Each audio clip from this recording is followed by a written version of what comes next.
تذكر يوما كنت تعانق دمعة الفكر تناجي الله في صبر وترجو رحمة. بسم الله الرحمن الرحيم. إن الحمد لله نحمده ونستعينه ونستغفره ونعوذ بالله من شرور أنفسنا ومن سيئات أعمالنا. من يهدي الله فهو المهتد ومن يضلل فلا هادي له، وأشهد أن لا إله إلا الله وحده لا شريك له، وأشهد أن محمدا عبده ورسوله وصفيه وخليله. يا أيها الذين آمنوا اتقوا الله حق تقاته ولا تموتن إلا وأنتم مسلمون. يا أيها الناس اتقوا ربكم الذي خلقكم من نفس واحدة وخلق منها زوجها وبث منهما رجالا كثيرا ونساء، واتقوا الله الذي تساءلون به والأرحام إن الله كان عليكم رقيبا. يا أيها الذين آمنوا اتقوا الله وقولوا قولا سديدا يصلح لكم أعمالكم ويغفر لكم ذنوبكم، ومن يطع الله ورسوله فقد فاز فوزا عظيما. أما بعد، أخوتي في العقيدة، أولا سلام الله عليكم ورحمته وبركاته. ثانيا waxaan u mahadnaqayaa bacd allahi subxaanaه wa tacaala walaalada diyaariya kulankan iyo markaska reer abu hurayra maamul iyo shacabkiiba. marka labaad, haddii aan deriskan bilaabo, deriska lay dhiibay waxaa la idhahaa miftaax asacaada azawjiya, furaha badhaadhaha qoyska ama sareedada qoyska. qoyska muslimka ah inuu liibaano oo uu badhaadho ku noolaado ama sareedo ku noolaado, furaha wuu u baahan yahay. asal waxaa islaamka aynu garanaynaa inuu yahay nidaamkii alla soo dejiyo lagu dhaqmo, sidii alla uu doortay dadku inay u dhaqmaan, rag iyo dumar, qoys mid yar iyo mid weyn, in loo dhaqmo. laakiin waxaan isku dayeynaa bal bacd alashyaa inaan tilmaamno. waxaynu tilmaami karnaa ziwaajku ama guurku waa sharika bayna zawjayn, ama waa nolol ay wadaagayaan laba qof oo markii hore ajanabi kala ahaa, dabeetana isaga raalli noqday inay nolosha isku darsadaan. waxay yidhaahdaan shirkadaasi waxaa asal u ah, ra'samaalkeeda koowaad bay yidhahdaan huwa alxub. shirkadaasi ra'samaalka keliya ay leedahay ee asalka ka ahi waa kalgacal. ilaahina subxaanaه wa tacaala qur-aanka wuxuu ku tilmaamaya fi suurati alacraaf: huwa aladii khalaqakum min nafsin waaxida wajacala minha zawjaha liyaskuna ilayha. ama fi suurati الruum: ومن آياته أن خلق لكم من أنفسكم أزواجا لتسكنوا إليها وجعل بينكم مودة ورحمة إن في ذلك لآيات لقوم يتفكرون. إلهي وحت الماما يا سبحانه وتعالى، إلهي آيات كيس ووين اللغوغرت وحكمده أن خلق لكم من أنفسكم أزواجا، إن ورقة ama aadam calayhi salaam laga soo bilaabo uu ka abuuray ama uu u yeelay lamaane. lamaanaha waxaa laydinku yeelay baa la yidhi litaskunuu ilayha, inaad ku xasishaan. asalka guriga markaa waxaa asal ka ah in loo dhisto lilitminaani waasukuuni waalraaxa, qofku inuu dego oo xasilo oo meel nolosha dhibteeda kale uu ku soo ilaabo ay noqoto,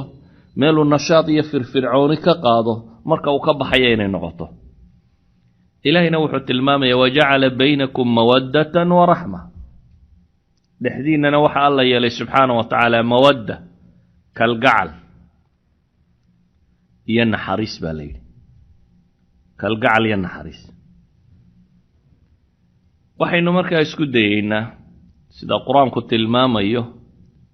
xidhiidhkaasi guriga ka dhaxeeya ama ninka iyo haweenta uu qabo ka dhaxeeya waa xidhiidh xeel dheer oo waxyaabo badan tilmaamaya ilaa xad ilaahay ku tilmaamaya hunna libaasun lakum wa antum libaasun lahun hubaa u tihiin idinku haweenkaan qabtaan haweenaydaaduna hubay kuu tahay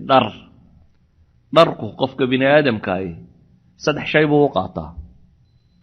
awalan wuxuu u qaataa caadiyaat alxayaa inuu iskaga celiyo kulayl qabow waxa jira inuu iskaga rabo ثانيا wuxuu u qaataa lisatri cawrati cawradiisa inuu ku asturto ثالثا wuxuu u qaataa liziina walitazayun inuu isqurxiyo ninka iyo gabadhu intaba way isu yihiin saddexda shayba ninka iyo gabadhu way isu yihiin waa meel uu qofku hadduu nin iyo hadduu gabadh yahayba uu ku dego ku xasilo waa meel uu cawradiisa iyo sirtiisa iyo waxa u qarsoon oo dhan uu ku kaydsado oo u dhigto waa meel uu quruxdiisa ku muujiyo idan qofku wuxuu qurxoon yahay markuu yahay qof reer leh oo degan ayuu nolosha quruxdeedii iyo dhadhankeedii hayaa saa daraaddeed baa ilaahay subxaana wa tacaala wuxuu ku tilmaamayaa ragga iyo dumarku inay libaas isu yihiin dhar inay isu yihiin gurigaasi sidaa ilaahay qur-aankiisa ku sifeeyey waa kalaamu rabbi alcaalamiin gurigaa ilaahay sidaa ku sifeeyey ee ku tilmaamay in hullaysu yahay ama in lagu xasilayo ama in mawadda iyo raxma dhexdooda ay taallo ayaa waxaan isku dayaynaa gurigaasi inuu sii jiro waxyaabaha keeni kara ee sacaadada iyo badhaadhaha ka muujin kara waxaynu leenahay dhowr shay baa jira dariskan intiisa badan waxaan isku dayaa inaanan ka hadal xuquuq iyo waajibaadka iyo baabkaasi laakiin waxaan ugu horraysiinayaa ka hadlayaa fannu tacaamul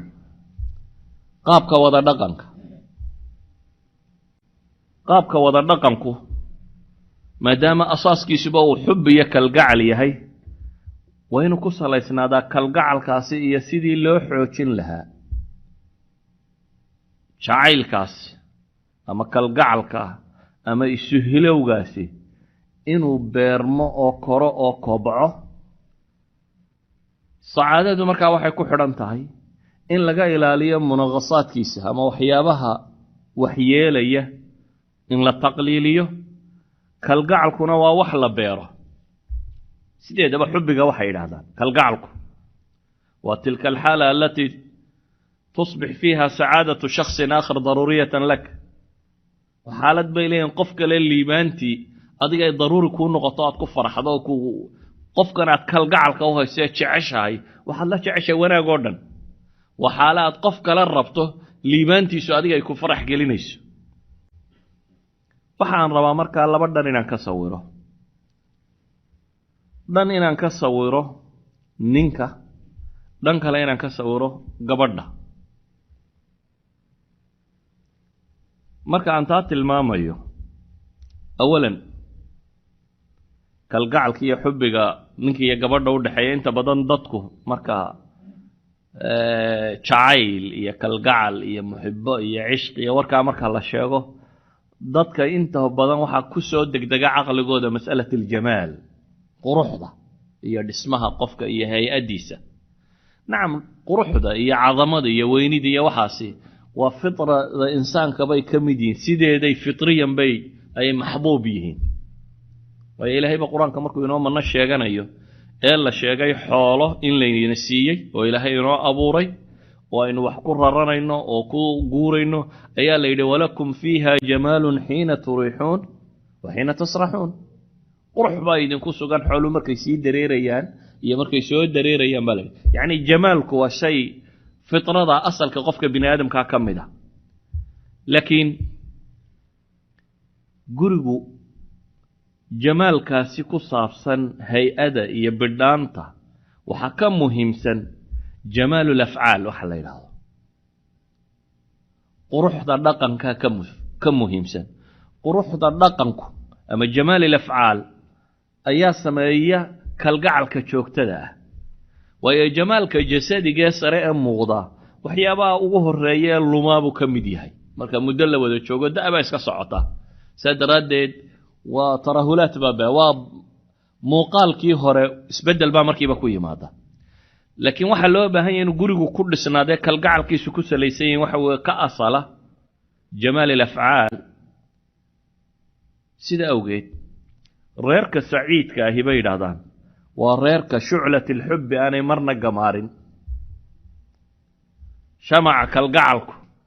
waa reerka aan la daminin bay yiraahdeen aanu damin si kale marka loo tilmaamo awaas waxyaabaha dadka isku xidhay caatifada ahi waa reerka aanay marnaba naaqusin laakiin ma aha shaygaas shay sida wajbat al-ghadaa inta mar la isu dhigo la dhergo saa la ahaado walidaalika waxay yidhaahdaan xubbiga iyo kalgacalku waxaa laga yaabaa caawa inaan ku hadlayo luqo ay ku fiican tahay intii guur ku jirta inay dhegaysato ama se inta haabanaysa ag joogta walidaalika maadaama saacada zawjiya ka warramayo waa runtii luqo gaar ah waxaa la yidhahdaa kalgacalka waxa loo yaqaano sidiisaba wuxuu leeyahay funuun kalgacalku ama jacaylku wuxuu leeyahay funuun lagu taqdiyeeyo ama lagu beero qaab loo koriyo loo kobciyo misaalan axaadiista nebiga iyo ku noqono sunnada nebiga salawaatu ullahi wasalaamu calayh iyo qur-aanka waxaa laga yaabaa inay inta badan dadka ay agtooda gariib ku tahay iyadoo jacayl nin iyo gabadh dhexdii jooga laga warramayo in haddana qur'aan iyo xadiis aanu kutubul fan kama warramayo laakiin waxa aan tilmaamayo dhami waa waxaan daliil uga keeni doono min kitaabillahi subxaanahu wa tacaala iyo min sunnati nabiy salawaatu ullahi wasalaamu calayh ama dhaqankii nebiga iyo saxaabada iyo dadkii wanaagsanaa kalgacalku wax beerma horta inuu yahay nebi maxamed baa wuxuu tilmaamayaa ashyaa dadka muslimiintii hadday sameeyaan isjacaylkooda uu badanayo مثلا النبي يقول عليه صلوات الله وسلامه عليه تهادوا تحابوا حديث صحيحة هديات كيساسية أو حيث هدية واسجعلها نيسان يعني إن هدية الله يساسية وحي كم تهي وحي أورها بيره دتكو إن الرال إسكن نغضان وحريد في عن وكالقعل ونحمره وحكم إذا النبي يقول صلوات الله وسلامه عليه حديث كيسنا صحيح مسلم كيالي لا تدخلوا الجنة حتى تؤمنوا ولا تؤمنوا حتى تحابوا سنادي قال لي ما يسامبو النبي يقول لا يا إيمان لا يدنك هل موياني إيمان لا يدنك هل ما لا يمحي جعلاتان موياني هدنا النبي يقول حتى المامي كالقعل كاسي مسلمين تدحدوا دقليا سيدو أكوري لها أولا أدلكم على شيء إذا فعلتموه تحاببتم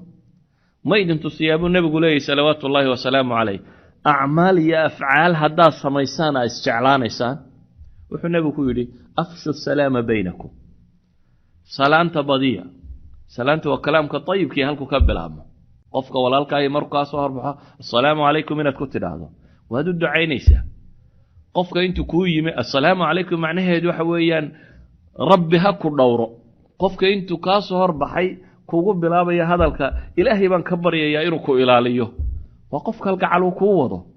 hadduu kugu celceliyo markaas si kasta aad u caraysnayd hadduu imka assalaamu alaykum ku yiraahdo haddana hadhow markaas ka soo horbaxday assalaamu alaykum ku yiraahdo laba saddex jeer haddaad afka buurto marka dambe waad iska nafisaysaa alaykum assalaam baad leedahay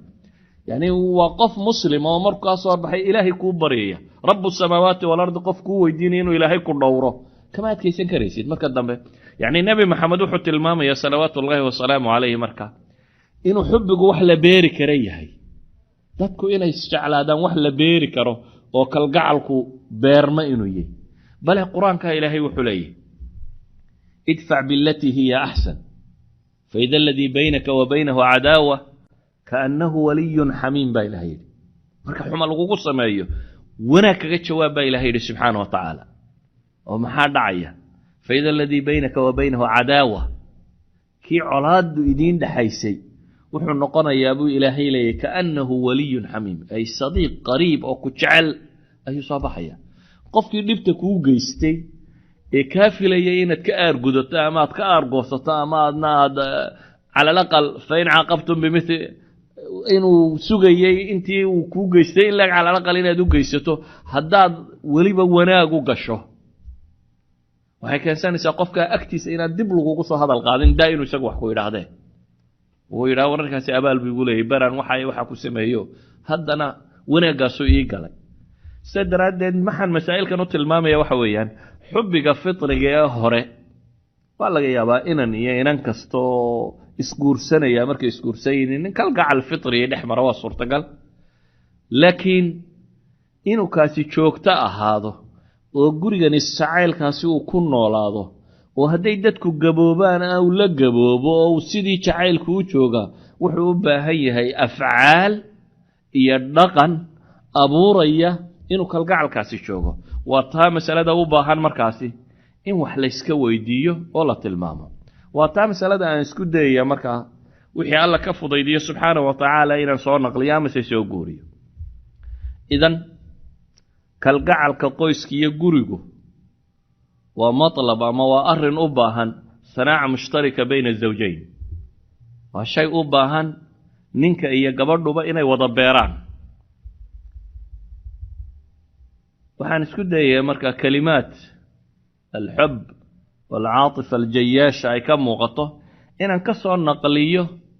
من كلام علماء السلف قرى إن انكسر نقليه علماء دي هراء مسلمين تا إيه وحيابا يساتن كيدا هذا أولا هاي علماء دو يدادان كالقعلك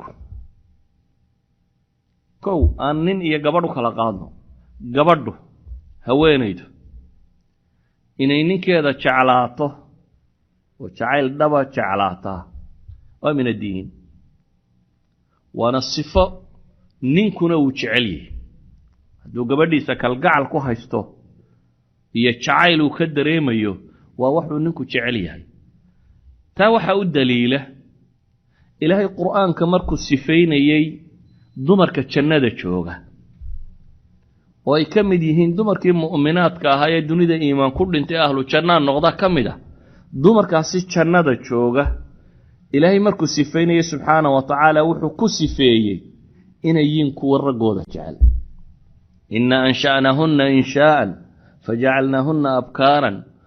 uruban atraba ba ilaahay waxa weeyaan ba ilaahay uruban haweenka jannadu gabadha muslimadii inay ahlu janna la dhaqan noqotaa waxa diintu ku yeedhayso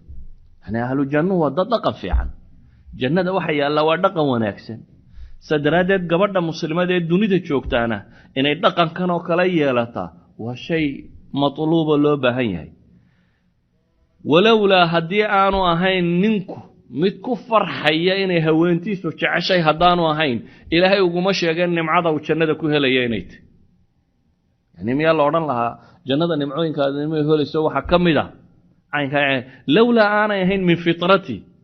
إنه كفر حيو كبرار يو كوكلا بدن يو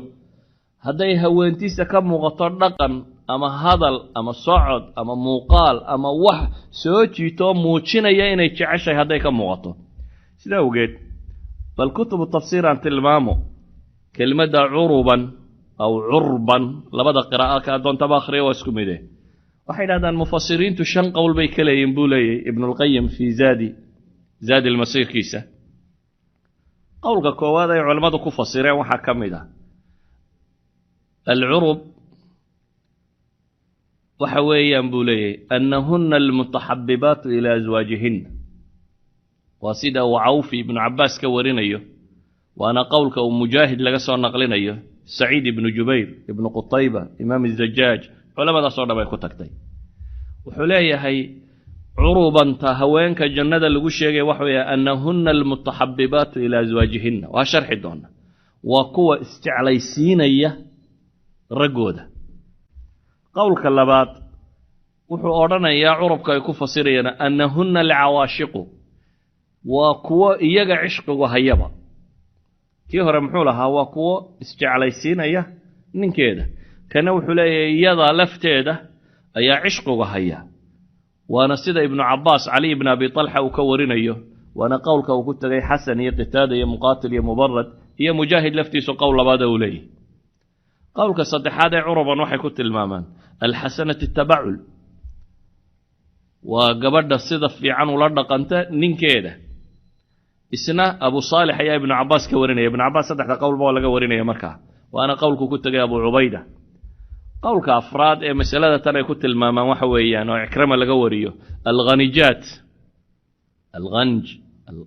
ghanija jaariyatun ghanija marka la yidhaahdo ghanajku waa takassurun wa tadallul waa isjejebin waxay yidhahdaan waa wax ka mid ah wasaa'ilka xubbiga si kale marka loo tilmaamo ibnu zayd qowlkiisa ugu dambeeya wuxuu leeyahay alxasanat alkalaam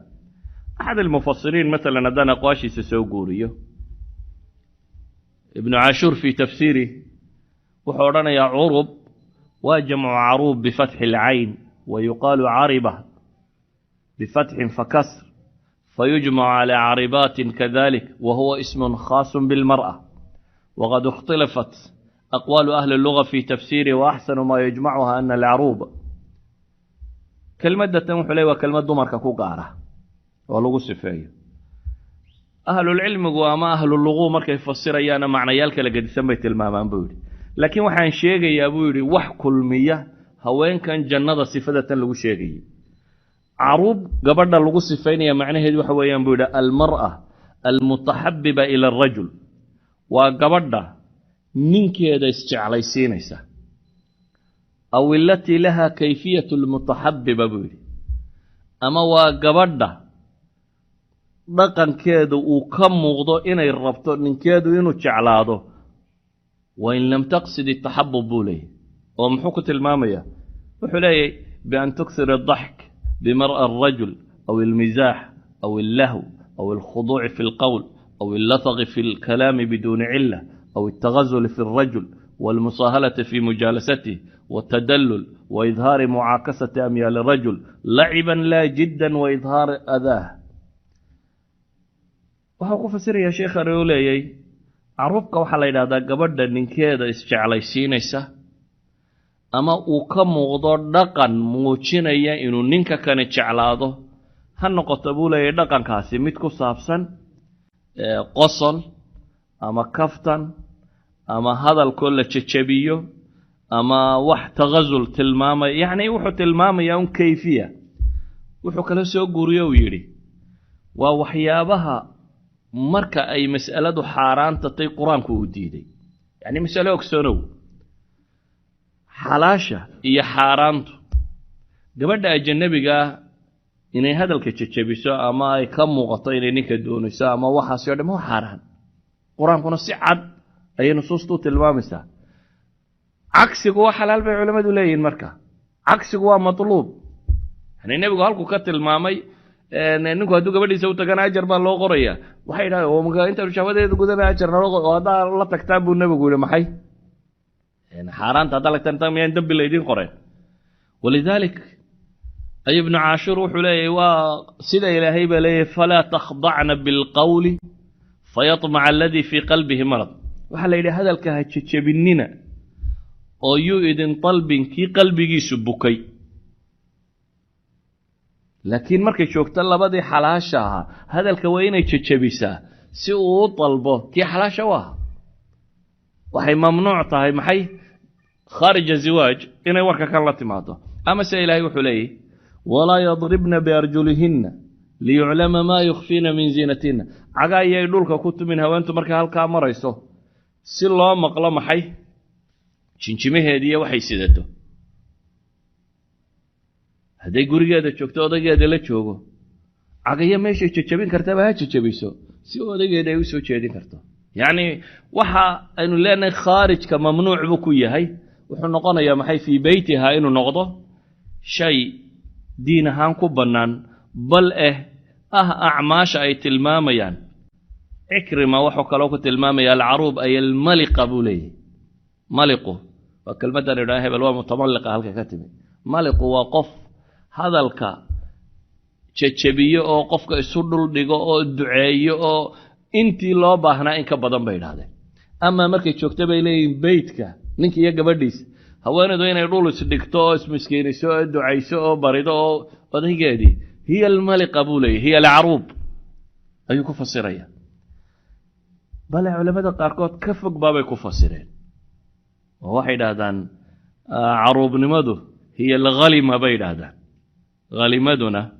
waa hayajaanu shahwat annikaax min almar'a waalrajul labadaba soo dhaaf imaam albukhaari marka uu tafsiiraya fi xadiid albukhaari fi tafsiir alcariba ay alghanij buu ku tilmaamay walghaniju fi ljaariya waxay dhahaan takasurun watadallul waa isjebin iyo isdhuldhig imaam alghazaliyi fi ixyaa'ihi wuxuu leeyahy hiya alcaashiqatu lizawjiha almushtahiyatu lilwaqaaci bihi wa bihi tatimu ladda sida awgeed waxaan leenahay haweenayda muslimka guriga kani si uu u dhisnaan karo wuxuu u baahan yahay gurigeennu inuu u ekaado gurigii jannada ka jiray gurigu inuu u ekaado maxay gurigii jannada ka jiray guriga jannada ka jira haweenta joogtaa haddii la yidhi waa curuban atraaba tani inta ay matali karto waa inay matashaa wax ceeba markaa ma aha marnaba waxa ilaahay xuralcaynta ku sifeeyey inay gabadha muslimadii ku sifowdo ceeb maaha ma aha ceeb markaynu leenahay waxaan u jeednaa ma aha wax laga khajilo ma aha alxayaa qayb ka midi waa madmuum qayb ka midina waa mamduux waxa sharcigu baneeyey in laga xishooda waa madmuum bay leeyihin kuma jirto maxbuubaadka waxa la jeceliya kuma jirto bale qur-aanku markuu tilmaamayey ragga iyo haweenka waxaa la yidhi uxila lakum leylata siyaami arafathu ilaa nisaa'ikum huna libaasun lakum wa antum libaasun lahuna wa min aqwaali almufasiriina fi rafath waxay yidhahdaan aslu luga rafathka waxaa lagu tilmaamaa qofka oo ku dhawaaqa ifsaax bimaa yukna canhu aw qowl lfaxshi bay yidhahdaan hadalka markuu qofku caadigu meel ka hadlaya uu ka khajilo ama si aanu ku dhiiranin inuu yidhaahdo gurigase waa laysu mar dhigtaaba wax laga khajila ma yaallaan sida daraaddeed kelimatu rafath ayay culimmadu leeyihin baa loo adeegsaday jimaaca oo muqadamaadkiisa looga jeedo idan meesha tan waxaan tilmaamaya waxa weeyaan alustaada maryam inaajim baa waxay leedahay haweentu waa kutla muta'ajija min alcawaatif bay tihi sideedaba waa kuus kalgacala oo karaya bay tidhi laakiin gefku wuxuu ka yimaadaa bay leedahay dareenka xishoodka ee la siiyey qaldan ee ay kala garan weyday buu leedahay wixii u baahnaa in laga xishoodo iyo waxaan u baahnayn in laga xishoodo ama si kale haddaan u tilmaamo bay leedahay waxa loo qaatay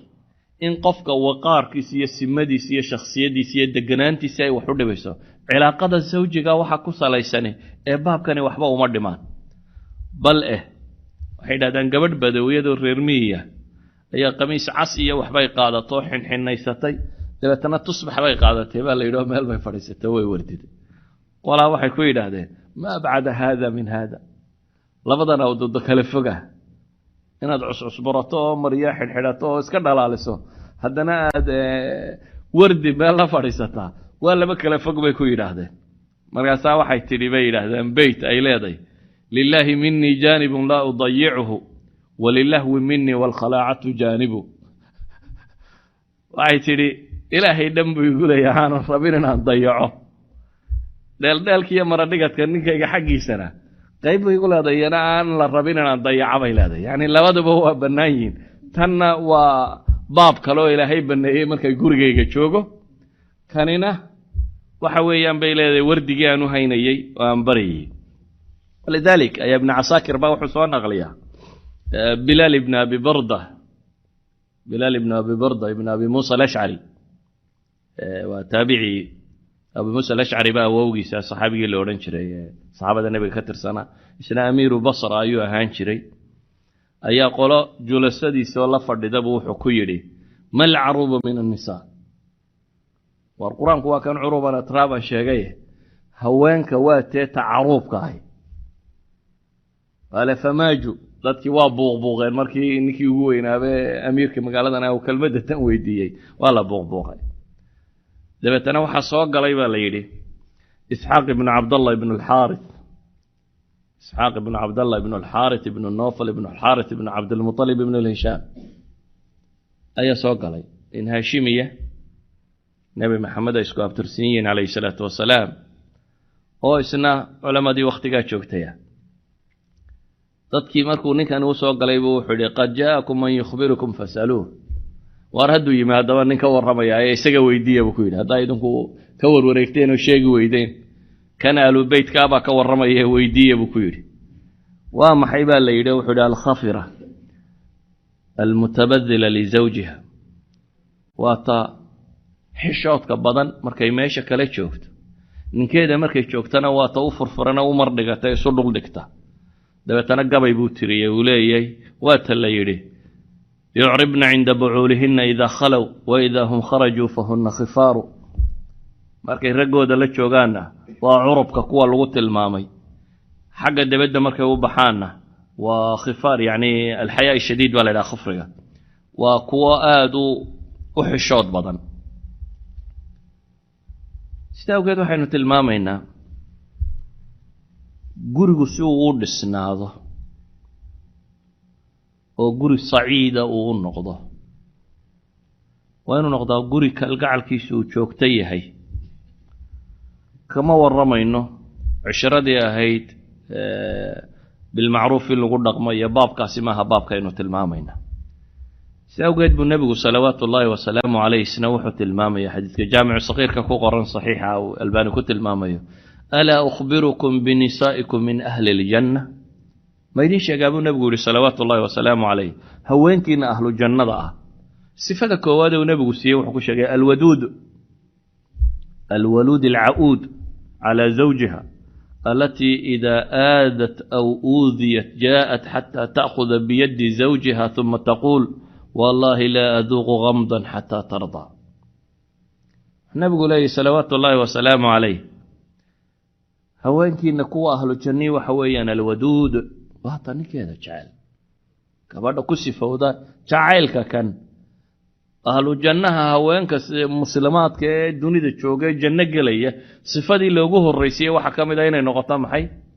الولود العؤود تجعلن كده ووحدة ليسة وعؤودة يعني عائدة بالخير ونفع إلى زوجها خير يوانا يقول كده كل نقنيسة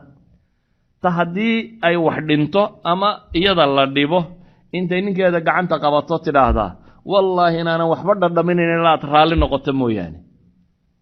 هدي حتى يدا لا دبابو نبي له يا مسه يدا واحد بتاع مركز تبع وتاجن إنني كده رالي جالسه ولذلك يا لورا دويل قبل الله يدعى مريكان كلبو قرأوا بحيان ترجمة ديسا الزوجة المستسلمة وحيت المام يسا وين قبل جورستي تبعتنا مدمر كيشوجين بينك يديستيلين واسكت كلا تجاه waxay leedahay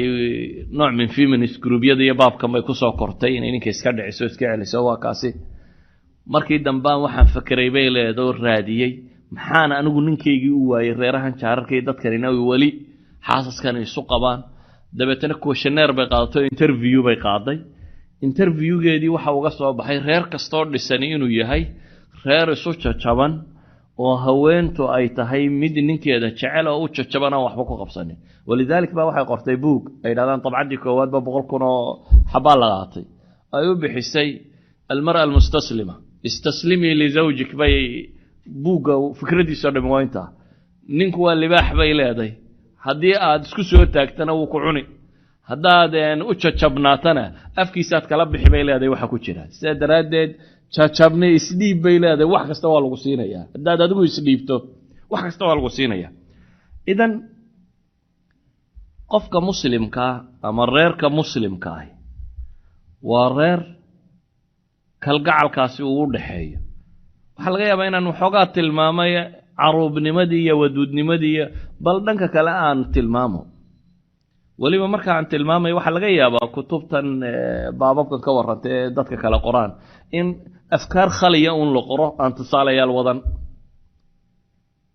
yani cid ma jiro standard oo marka afkaarta la sharxo dabeetana standard lagu qiimeeyo male misaal ma jiro tusaale ma jiro laakiin waxa laga yaabaa in culamaa suluuka oo culamaa nafs oo sociology oo waxa la mid ah wax la qoro un afkaar la tilmaamayo guriga ku dhisnaan kara kan tan aan ka daayay qaybta ninkaba haddaan taa dumarkii ahlu janna u soo qaatay tan nabi maxamed soo qabano salawaatullaahi wa salaamu alayhi iyo dhaqankii ka muuqday waxa aan rabaa maadaama aan idhi xubbiga iyo kalgacalka ninka iyo gabadha u dhaxeeya maalmaha hore ee la isjecel iyo la iskursado qura maaha baynu leenahay waa wax la beeri karo oo joogto noqon kara oo gurigu kalgacalkaasi uu ku noolaan karo ilaa iyo intii alla uu qoro laakiin beeristani waxay u baahan tahay labada qofba inay wada beeraan waxay u baahan tahay haweenaydu inay beerto oo ay ku beerto wixii sharcigu uu baneeyay waxay kaloo u baahannahay inaynu aragno ninka iyo jaanibka cawaatiftiisa tan uu ka tilmaamayo nebiga salawaatu ullaahi wasalaamu calayh axaadiista ka soo aroortay tirada badan leh nebigu salawaatu ullaahi wasalaamu calayh sifaadka nusuusta kaga soo arooray waa sifaad aada u cajo badan waa sifaad dhan tawaaduciisa muujinaya isagoo nebiya oo rasuul ah oo ilaahay ummadaba kuu ka doortaya oo aadam laga soo bilaabo ilaa iyo dunida qofka ugu dambeeya beersankii ugu koreeye ugu sharaf badnaaye ilaahay ugu jeclaaye xagga alle u xigay ah yacni waxaynu odhan karnaa waa aqlaa insaan kownka lagu dul arko laakiin guriga dhaqanka iyo qaabku u dhaqmaya jacaylkan uu beerayay nebigu cayn ku ahaa salawaatu ullaahi wasalaamu calayh waa kala nooc inaad ka warranto dabadda marka uu ninku joogo ama gabadhu markay joogto bulshada siday ula dhaqmayaan waa si gaar ah gabadhu dabadda markay joogto xishood iyo hadal fiican iyo dhowrsanaan ayaa laga rabaa iyo xijaabkeeda iyo waxeeda sidato ninku dabadda markuu joogo waa nin wax maamulaya odaya waayeela waxgarada aqoon-yahana wax kastaba ah bal ee saalixiin iyo awliye nebiye rasuulla leh laakiin guriga markuu joogo nebigu iyo rasuulku iyo dadkani say u dhaqmayeen idan xayaatilbeyt way ka gadisantahay dabadda xayaato badan oo taalla sidaa daraaddeed baa caaisha waxay leedahay nebiga salawaatu ullaahi wasalaamu calayh ayaa intaan weel wax ku cabo xadiiskii saxiixu muslim ku yaalla kuntu ashrab fa unaawilhu nabiya sala allahu alay wasalam fayadac faahu calaa mawdici fay intaan weel wax ku cabo nebiga ayaan u dhiibaa bay leedahay dabeetana markaan u dhiibo wuxuu eegtaa nebigu halkii anugu aan af ka saaray halkii dhareerkeedu ku yaallu ka daba cabaa nebigu salawaatu ullaahi wasalaamu caleyh yacni waa guri reer ku wada nool saa daraaddeed waxay leedahay weelkii aan wax ku cabay markaan nebiga u dhiibo halkii aan afka ka saaray weelka ayuu nebiguna salawaatu ullaahi wasalaamu calayhi afka ka saaray wa atacaraqu alcaraq fayadac fahu calaa mawdici fay waxay leedahay caraqu waa lafta hilibka weliba marka inta badan laga dhameeya wax yaroon kusii hadhaneen laf baan feentaayo halka aan ka goostay oo intaan feenfeentaan u dhiibaa halkii aan ka goosto isna kasii feentaa bay leedahay nebigu salawaatu ullaahi wasalaamu calayh yacni caaisha dhaqankan waxay u soo guurinaysaa inay muslimiinta barto nebi moxamed salawaatu ullaahi wasalaamu calayh siduu u dhaqmayay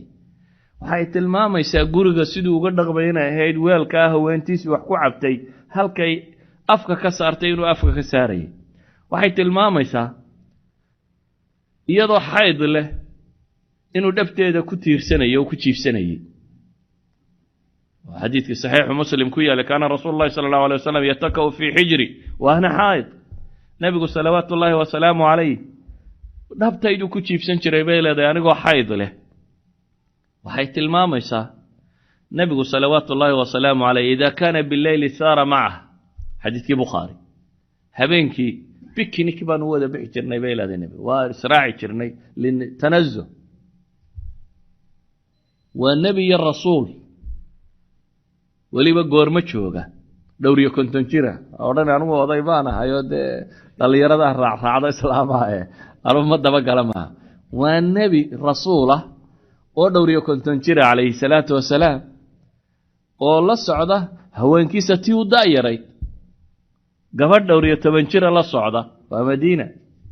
caysha dhowr iyo toban jira iyo nebi maxamed salawaatu ullaahi wasalaamu calayhi oo dhowr iyo konton jira ayaa waxay leedahay bikinik baanu wada bixi jirnay bale waxaad ka garan kartaa nebigu salawaatu ullaahi wasalaamu calayh ma qarsanaynin xataa kalgacalka innaga waxaa laga yaabaa ninku nin soomaaliyeed bal kudha gabadhaadaba jeceshay yani hayru macquul waxaasi wax af la soo mariyo way ka weyn tahay nabi maxamedna inta saxaabada u yimaadeen bay dhahay ilaahay rasuulkiisiiyo dadka ayaad u jeceshay dee caasha buu yidhi nebigu tasawur in nabi maxamed su-aala la weydiiyo dadba ayaad u jeceshay oo yidhaahdo caasha markaasay idhahdeen raggaanu u jeednaa markaasuu yidhi aabaheed abubakar baanu jeclahay yani isagoo nebiya oo rasuulah ayuu waxay culimmadu leeyihin xata almusaaraxa bikalimati alxub maaha iyada inuu musaaraxeeyo qura inuu iyada ku yidhaahdo nin soomaaliyeed cid kale daaya haweentiisa lagama yaabo inuu weligii waan ku jeclay ku yidhi yacni wax laga xishoodo aan af ka soo bixi karin ama ku weyn weliba soomaali yani waa mushkilad bay ku tahay ba kaanama uu ninnimadiiba waayey ama uu meel hoose ku dhacay oo aan dib looga soo qaadi karaynin yani waxaa iskaga keen qaldamayd mushkiladii waxa weeyaan alxayaa aljamiil wixii sheegayey xishoodka fiican iyo wixii shareecadu banaysay dhaqanka ahaaba isku qaldamay wixii shareecadu banaysay iyo dhaqankii baynu isku qaladnay walidalik buu nabigu salawaatu ullaahi wasalaamu calayh haweentiisa uu tanazuhu raacayay bal uu yani waxaan oo dham waxaan u tilmaamayaa waa afcaal inteeda badani cawaatifta ay wax ka beddesho waa afcaal muuqaalkeedu wuu yariyey koobka halkay ka cabta inaad qaaddo aadna ka cabto muuqaal ahaan maxay samaynaysaa baa laga yaaba ninka soomaalida yidhahdo laakiin waxaynu nidhi waxa kani wuxuu u baahan yahay in la beero oo dhaqamo yaryar oo tirsan oo adiga agtaada aan wax buuran ka ahayn ayaa qofka psychologically hadday degaan noloshiisa wax badan ka bedela idan waxaa la rabaa waxa weeyaan in gabadhu ay u muuqato dareensiiso ninkeeda inay jeceshay cagsiga waxaa kaloo la rabaa ninku inuu muujiyo haweentan kalgacal iyo wanaag inay ku wada joogaan uu jecel yahay ma aha aniga iyo tii gurigayga joogtay mar aanu israacnay ama aniga iyo yani xataa inuu yidhaahdo reerkaygii ayuu afka kale warwareegaya marka aniga iyo tii guriga joogtay buu leeyahy asalku laakiin waxa weeyaan nebigu salawaatu ullaahi wasalaamu calayhi intuu guriga soo galo ayuu shaqada guriga wax ka qabanayay oo uu la qabanayay haweentiisa tan bal si uu cawaatifteeda u ilaaliyo haweentiisu jeclaa asxaabteeday jeclayd ayuu nebigu hadiyadee u dirayay u fiirso haweentiisu jeclaa saaxiibadeedii ay la saaxiibada ahayd ayuu nebigu hadiyad u diraya hadiyaddan wuxuu ku sii raali gelinayaa maxay haweentiisii u jeclaa bale iyadoo dhimatay ayuu dirayey caaisha waa tii xadiidka saxiixa ku tilmaamaysay saxiixu muslim ku yaalay marka neef la qalaba nebigu wuxuu idhaahdaa khadiijo asxaabteedii hilibka wax uga dir waatay caaisha lahayd weligay gabadh kuma hinaasin haweentaa dhimatay oo aanan isa soo gaadhin sidaan ugu hinaasay bay leedahay siduu nebigu jacaylkeeda uu muujisanayay aanu u qarsanaynin inuu jecel yahay ayuu muujisanayay bale asxaabteedii iyo dadkii ay ku xidhnayd inuu jecel yahay nebigu salawaatu ullaahi wasalaamu calayhi wuxuu dhaqankiisa ina tusinayaa kelimada fiicani waxa ay tarto kelmadda fiicani nebigu haweentiisuu ammaanayay ammaantu waa wax fitrada bini aadamku iska jeceshay waa wuxuu qofku yaro buunbuunsamo haddii wax la yaro sheego haweenaydiisuu nebigu ku yidhi ina fadlu caaisha cala annisaa ka fadli athariid cala saa'iri aطacaam caasha fadligeedu wuxuu ku yahay buu nebigu yidhi salawaatu ullaahi wasalaamu calayh marka loo eego dumarka kale sida hariidku ka yahay hariidku waa kimis maraq iyo hilib lagu googooyey oo wakhtigoodii ahaa yacni cunnada ugu fiicanee malaa madiiniya gagaarkeeda taallay oo markaa tabaqada dee uun ugu sarrayn kartaa wixii u fiicnayd ay cunaysay hariidku halkuu ka joogo dumar ayuu ka jooga waxaa meesha ka muuqdaa wuxuu yahay ilaa xad luqada tana ammaanta iyo mashaacirta dadku markay isweydaarsanayaan xataa haweenaydiisa ammaanta shucuurka waan ku jecelaya baabkaasi ku saabsiisan warkeedu xataa been maaha oo been baan sheegaya odhan maysid walidaalika baa xadiidka nebiga salawaatu ullaahi wasalaamu calayh saxiixu abi daawuudka ku sugan wuxuu nebigu dhowrkii shay uu yidhi been maaha waxaa ka mid ah waalrajul yuxadisu imra'atah waalmar'a tuxadisu zawjaha labadoodu sheekada ay iswanaagsanayaan iyo mashaacirtaasi المبالغة في حديث المشاعر بين هذان كذبك كما جرتو بينت كما جرتو وحكم موقته نبي صلوات الله وسلامه عليه إلى حد أنت وحتى هوايات كذا وأقلا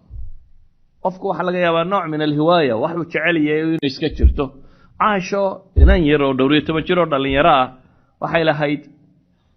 bahala yar yar oo ay ku cayaarto habla yar yar iyo farda iyo waxbay samaysatay ay ku cayaarto iyada iyo dhalinyaro kale oo u yimaada dabeetana markay dhalinyarada kale hablaha kale la jooga markuu nabigu soo galaa la is ururiyaa meel baa la isku qariyaa Aisha markay u tagtay nabigu bahalada yar intuu qaadabu hoosta uga dhiibayay si ay halkooda ugu cayaaraan يعني حتى إنه وقال هذا هو بيجي يري عيارته يري يقول عيارسه إنه وضوضته وهي مش إذا كو عيارته حلنا النبي صلوات الله وسلامه عليه وحكم موقته هذه الكلمات مركا إنه تلمام إنه هذا الكنأة إنه أمانة أيه أما تشعيل كيس أو موجسان أيه أما هوايات كذا وحقوق قلان أيه ama uu guriga oo shaqooyinka qaar kood gargaarayo ama weelka halkay wax kaga cabtay wax kaga cabayo kullu hadi wa lughati al-mashaa'ir wa lugha dareen ka tarjuma yani qofka bini aadamka socodkiisa iyo hadalkiisa iyo muuqaalkiisa iyo daymadiisu waa lugha qofka kalena uu fahmo walidalik ba أحد العلماء بانركي والدكتورة بكو دياريي لغة التواصل في القرآن حيابها كلام لغا ورمي لكن وحكى له يعني بني آدم هذا القرآن ما هو حكو واضح لله ولذلك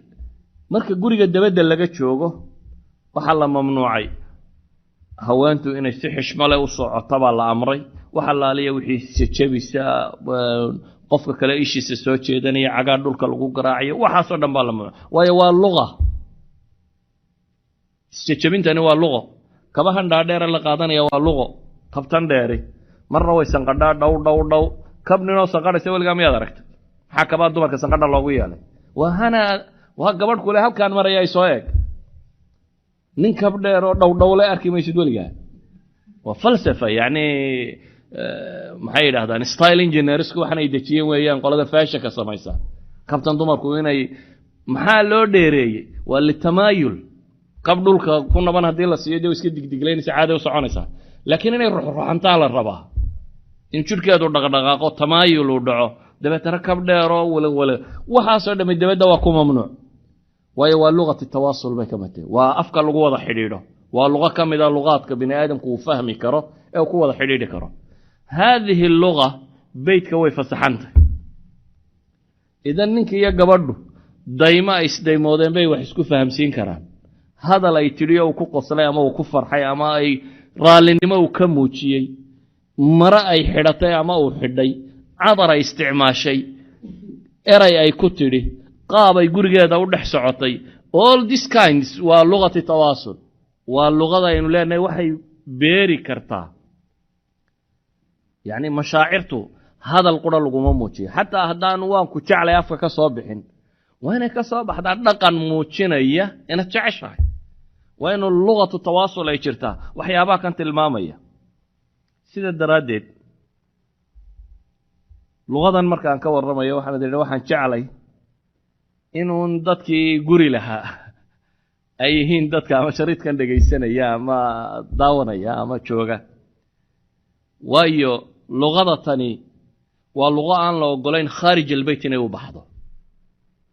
ويا النبي صلوات الله وسلامه عليه حديث صحيح مسلم كيالي وحط المامي إن من أشر الناس عند الله منزل يوم القيامة ما هل انت قيامة دتك وشر بدن وحكم يدبو النبي يقولي نين سيجا بدي سوارك يدح مريا بابك كوصاب سنة أما قبض يدي نينك يدي ورك يدح مريا بابك كوصاب سنة دبدك كشيء كيسي إذا واللغة قرية كوكوبا واللغة قفلا وأن لو قلين إن الباب كان كبحضه سدرادد مركان لغة تلمام إنه في السوق هداي تكتوى فسوق يفجور فان كان إنه تلمام إنه حلين وفجور ويوا اللغة دي بيتك أو لقيي سوق لقيي ويا ولغدي بيتك وسوق لكي سيدا أوجيت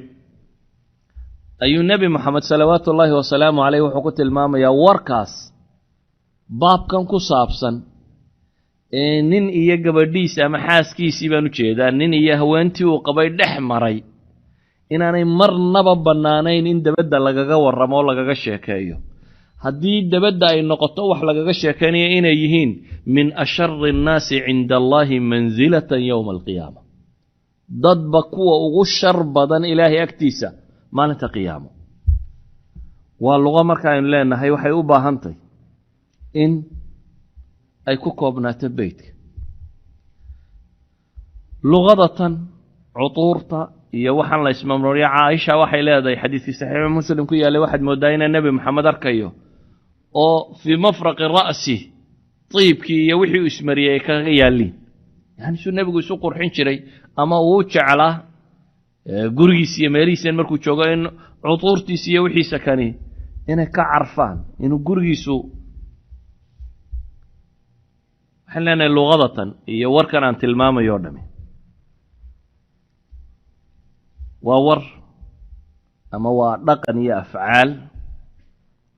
sheegaya in kalgacal uu jiro nebigu salawaatu ullaahi wasalaamu calayhi wuxuu tilmaamaya innaka lan tunfiqa nafaqatan ilaa ujirta calayha xata luqma tarfacuhaa ilaa fiyi imra'atik xadiidkii bukhaari wuxuu nebigu yidhi wax kastoo aad baxsato yacni in laga abaalmariyo xataa raashinka intaad qaadda aad haweentaada afka ka gelayso xadiisku muxuu tilmaamayaa ninka muslimkii raashinka intuu qaado inuu maxay haweentiisa inuu afka u geliyaa inay tahay wax laguga ajar siinayo luqadan aan sheegaya iyo waxaan ka warramayo iyo kalgacalkan aan dhisaya waa kalgacal aan janno ku doonayno dheeldheel qudha maaha laba shayba wuu wadayey gurigan dhismihiisa wuu ilaalinayaa dadkan wuu isu soo dhoweynaya dad isu laab furan oo isu qalbi fayo oo isu dhadhow buu ka dhigaya waa mar labaade waa waxaan leenahay ilaahay baa loogu dhowaanaya subxaana wa tacaala oo wax janno lagu helayo sida daraaddeed ayuu nebigu salawaatu ullaahi wasalaamu calayh isagoo caaisha la fadhido ayaa waxaa soo gashay zawda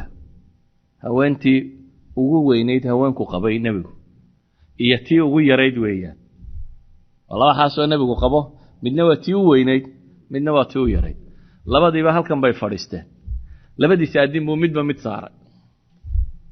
addinna caashuu dusha ka saaray addinna sawda buu dusha ka saaray caasha intay kacday bay waxoogaa raashino soo samaysay oo ay sawdo u keentay sawday tiri cun sawdaa tiri cuni maayo way ku celcelisay cun may waad cunaysaa cuni maayo bay haddaad cuni weydo wejigaan kaa marinayaa bay tiri nebiguna uu dhex fadhiyaa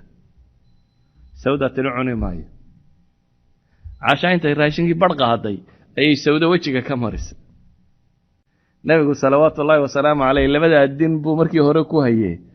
sawdina si ay uga goosata buu nebigu cagaa ka soo qaaday labadiisi addin buu ka laabtay sawdina intay qaaday wejiga ka marsay iyaduna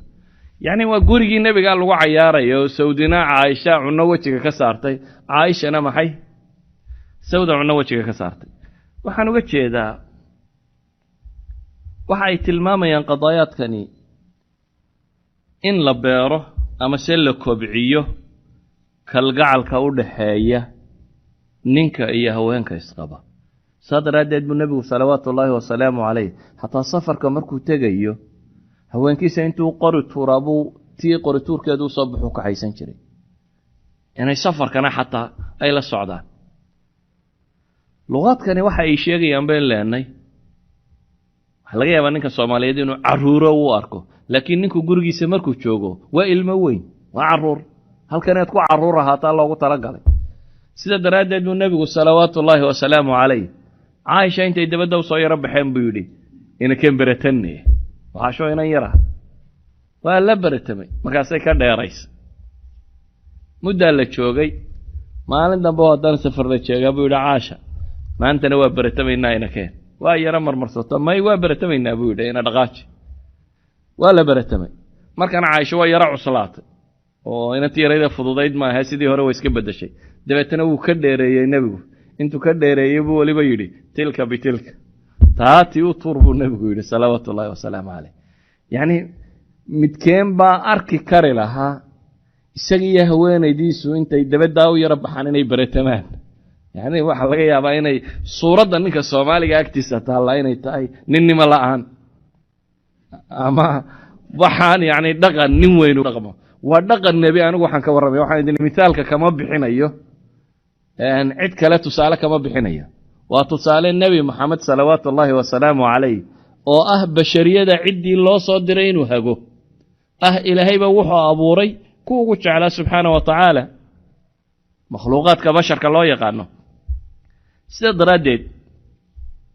ayuu nebigu salawaatu ullaahi wasalaamu calayh dhaqamaa ka muuqanaya muujinaya in guriga kani uu kalgacalkaasi ku dhisnaado sidaa awgeed buu caaisha maalinku tiri ilaahay rasuulkiisa haweenka kaloo dhammi dee kunya bay leeyihiin anna kunyo ummu cabdallaahi buu ugu yeedhay sida imaamu axmed xadiidkiisa ku tilmaamaya bal markuu u yeedhayo wuu tarkhiimin jiray yaa caaisha magacoo badh la gooyo magacoo inna la tuuro inna yacni magacii haweentu aan la wada dhammayn nus yar inta la sheego inta kalena la iskaga tago kullu daalik waxay sheegaysaa luqadatan iyo qaabkan loo dhaqmayaa inuu yahay qaab mashaacirta la ilahay caasho inan yara ayaa xabashidii cayaaraysay waxay tidhi ma rabtaa buu nebigu ku yidhi qoladan cayaaraysa ina daawato haabay ku tidhi dabeetana nebigu wuu isu taago dhinaciisay xagga dambe inta iska soo taagtay ayaan dhabanka u saaray bay leedahay oo maalintii hore ma ka daashay markuu yidhaahdaba may baan idhaahdaa bay tihi anigoo rabay dadku inuu ogaado bay leedahay halka aan nebiga ka joogo cayaarna maan rabine waxaan rabay bay leedahay siduu nebigu igu jajaban yahay ee aan agtiisa qiimaha ugu leeyahay in ay dadka kale ogaadaan ama dumarka kale inay ogaadaan waxay tilmaamaysaa qadaayaadkani ruuxi ilmarax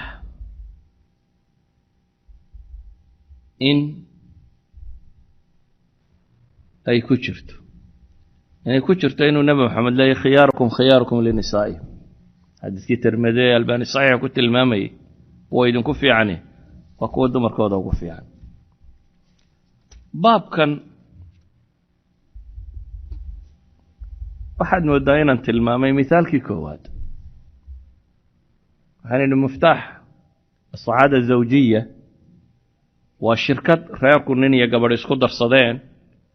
shirkadda ra'sumaalka hantida rasmiga ay haystaan ay ku tijaaraynayaan baynu idhaha waa alxub waa halku ka bilaabmo muftaaxa kani mafaatiixdu waa ilka badan bay leedahay waxay tilmaamaan culamadiio ka mid ah ataqaadi in isxisaabinta badani tasiidu almasaafaat wa bucda in laysu dulqaato waxyaabo badan isha laga rogo si kalgacalku uu u beernaado waxaa ka mida bay yidhaahdeen altawaafuq bayna altawaquci waalwaaqic kullu haada waxay u baahnaayeen amhila min alkitaabi wasunna inaynu tilmaamno laakiin wakhtigu wuu iska dhammaanaya waxaan ku soo koobayaa uun guriga muslimkaahi waa guri kalgacayl iyo isu uurfayoobaan ku nool waa guri naxariis iyo